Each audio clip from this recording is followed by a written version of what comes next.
I always found this kind of sad. And if you've not seen the documentary that just came out about Paul Reubens' life called Pee-wee as himself, it gets into the weird emotional and psychological costs of deciding that you're going to play a character all the time. Because if you weren't around in the 1980s when Pee-wee Herman was huge, I mean, he had a massive hit movie, he had a series on HBO, he later would have a Saturday morning kids show, but when he did press, he did it as Pee-wee. And this was a specific decision he made, that he was not going to pursue the Paul Reubens career, but the Pee-wee Herman career. Like, do you understand that Paul Reubens was a young, underground, edgy comedian and filmmaker? He started doing the Pee-wee Herman character when he was part of a sketch comedy troupe. And he was making fun of the sheer surreal madness of these old-timey children's variety shows. But there's this thing in Hollywood where when it comes time to do the press and collect the awards, some people get to take off the costume and do it as themselves. But Paul Reubens decided to do it as Pee-wee. When they put the star on the Hollywood Walk of Fame, it did not say Paul Reubens, it said Pee-wee Herman.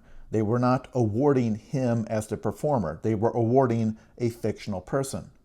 And I think it's weird when anybody has to do this. Like, you watch the credits at the end of a Cars movie and it's like Owen Wilson, Paul Newman, Larry the Cable Guy. When Larry the Cable Guy is just as much a fictional character as Mater the Tow Truck. Why is it not credited to Daniel Whitney, the comedian?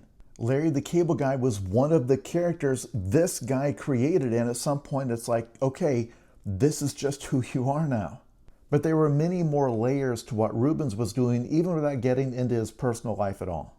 For example, it is long forgotten how many people hated this character because the joke always was that he's annoying.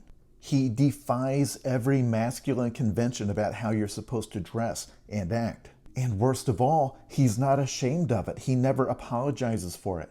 So when he had his scandal in 1991 where he got arrested on a very minor charge, the backlash and ridicule from the public was massive because they were so ready to hate this guy, and there was this attitude of, he lied to us. I mean, look at these mugshots. And understand, he got canceled for this. Like, his entire career basically went on hold for most of a decade. And part of it was the nature of the infraction, but part of it was like, no, you've broken the rules. You agreed that you're not a whole human being with weird flaws. You are Pee-wee Herman. You are this naive man-child. It's like you owe us that illusion.